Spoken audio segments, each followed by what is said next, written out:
Utang negara, siapa yang bertanggung jawab, Pak? Tentu subhanallah, maha adilnya Allah, Bapak Ibu sekalian. Tidak mungkin dosa seorang ditampung dengan orang lain. Tidak mungkin kebaikan orang didapatkan pahalanya oleh orang lain. Allah maha adil. Wala taziru waziratun wizra ukhra. Ini kata Allah dalam Al-Isra. Kata Allah, tidak mungkin dosa seseorang ditanggung oleh orang lain, dan tidak mungkin kebaikan yang lain didapatkan oleh orang lain. Tidak mungkin. Orang mendapatkan pahala kalau dia berbuat kebaikan, orang mendapatkan dosa kalau dia berbuat dosa.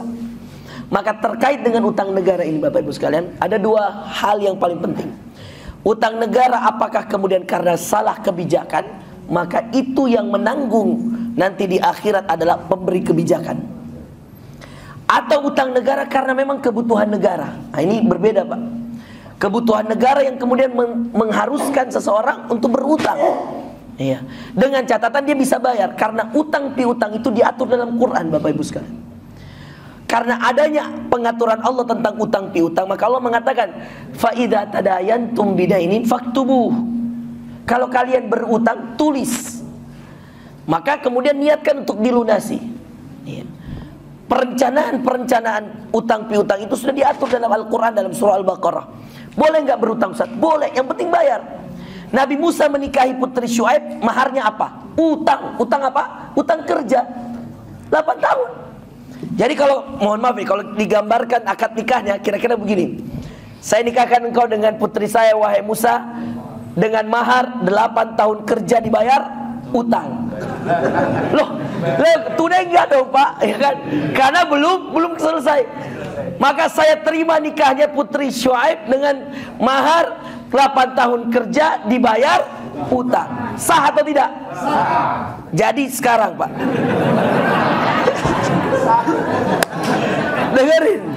dengerin. Jadi sekarang saya tanya, ayo teman-teman di Polres Bantaeng, saya tanya, sah nggak nikah kalau pakai utang? Sah atau tidak? Sah. Maka siapa yang belum nikah? Utang aja dulu, Pak. Sudah nikah belum? Siapa yang belum nikah? Iya. Jangan sampai gara-gara uang panai, iya, jadi takut nikah. Ingat, ada kisah dalam Quran di Al-Qasas ayat 27 bahwa boleh menikah dengan jalur utang. Yang penting dibayar. Ya Allah. Oke, Pak ya. Jadi gitu ya, Pak ya. Jadi kalau dia yang salah adalah pemberi kebijakan, maka dosa dan tanggung jawabnya oleh yang memberikan kebijakan. Tapi kalau karena kebutuhan negara, maka itu tidak mengapa. Nanti yang kemudian akan membayarnya negara itu sendiri. Rakyat tidak menanggung apa-apa, Pak. Rakyat tidak menanggung sepeser pun dari utang negara tersebut. Insya Allah kita tidak akan diwafatkan dalam keadaan punya tanggung jawab untuk utang negara. Utang sendiri aja banyak, Pak. Apalagi harus menanggung utang negara. Masya Allah. Saya kira itu ya, teman-teman ya. Masya Allah. Pertanyaan? Iya, siap. Assalamualaikum warahmatullahi wabarakatuh. 34 tahun di Bantaeng ini. Masya Allah. Wah, lama juga, Pak ya. Ya.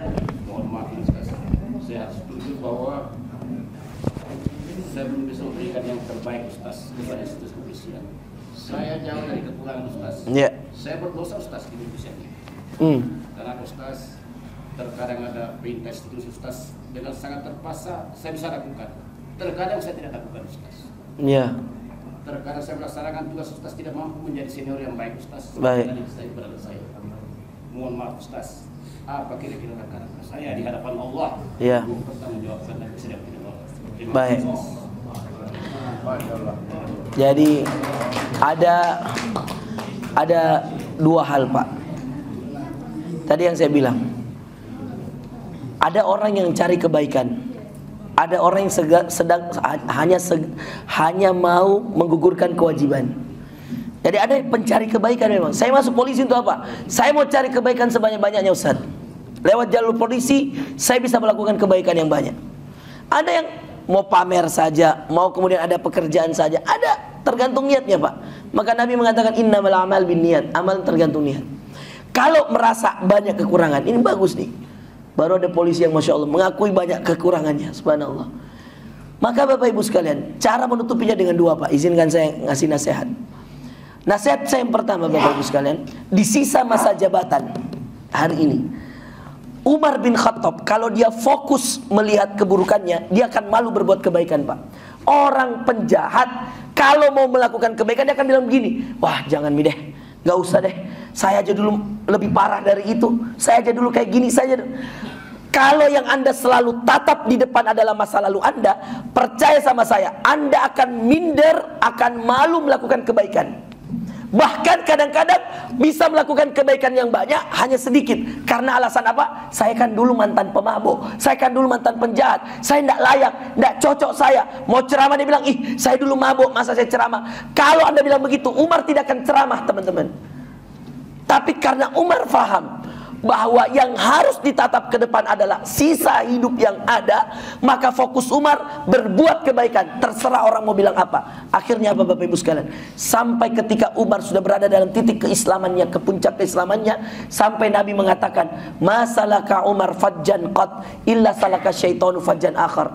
Saking luar biasanya Umar berislam, setelah dia hijrah, sampai Nabi bilang gini, tidak berjalan Umar pada satu jalan kecuali syaitan cari jalan yang lain. Kenapa syaitan cari jalan yang lain, Pak? Karena takut sama Umar. Dulu temannya syaitan, sekarang syaitan takut sama dia. Kok bisa, Ustaz? Karena Umar fokus masa depan. Jadi Pak, lupakan yang lalu. Sekarang ada kesempatan, sudah 34 tahun, lupakan. Sekarang apa yang harus dikerjakan di sisa masa jabatan? Berbuat baik apa yang harus dilakukan? Amalan apa yang digaji institusi dan digaji Allah, gitu. Ada kan institusi gaji, Pak, tapi ada juga amalan yang Allah yang gaji. Biar di akhirat kita ambil, supaya kemudian motivasinya besar, Pak. Yang tadi saya katakan, beda motivasinya, Pak. Berbuat kebaikan hanya cari pahala, dengan berbuat kebaikan untuk menghapus dosa. Ya. Yang kedua, Bapak Ibu sekalian, Pak, mumpung ada ke depan, ya, bertemanlah dengan orang-orang baik, bergaulah dengan orang-orang baik. Ya. Bapak belajar dari Pak Kapolres, Pak siapa yang kemudian Anda anggap banyak kebaikan, Pak, ajari saya apa kebaikan yang harus saya lakukan. Itu yang dilakukan Nabi Musa, Pak, ketika mau disuruh ke Fir'aun. Apa dia katakan Musa? Waj'alli waziran min ahli Haruna akhi. Ya Allah, tunjukkan aku seorang yang bisa menuntunku, Harun saudaraku. Karena dia tahu Nabi Harun ini punya ilmu yang luar biasa. Maka Nabi Musa tidak malu-malu belajar kepada Nabi Harun. Padahal Nabi Harun bukan Rasul, Musa Rasul. Tapi kenapa Musa mau belajar ke saudaranya Harun? Karena dia tahu bahwa Harun lebih soleh, Harun lebih banyak ilmunya, Harun lebih fasih lisannya. Maka Musa tidak segan-segan belajar, bahkan kepada orang yang lebih rendah. Tidak mengapa, Pak, kalau Anda lebih senior, belajar pada junior mengaji. Siapa tahu ada juniornya yang jago mengaji. Tidak mengapa, Pak, Anda senior, Pak Kapolres jangan malu untuk belajar ngaji. Siapa tahu ada ajudan-ajudannya yang jago ngaji. Tidak ada masalah, Bapak Ibu sekalian. Belajar pada orang yang di bawah kita untuk kebaikan, tidak masalah, Pak. Itu yang dilakukan Nabi Musa kepada Nabi Harun. Itu yang dilakukan Nabi Musa kepada Nabi Khidir alaihissalam. Belajar. Dan insya Allah mudah-mudahan, Pak, ya, saya berdoa semoga Bapak ya dimudahkan dalam melaksanakan di sisa-sisa tugas ya di polisian. Dan mudah-mudahan yang lalu-lalu diampuni Allah, dijadikan pahala di sisi Allah Subhanahu wa taala. Demikian, assalamualaikum warahmatullahi wabarakatuh.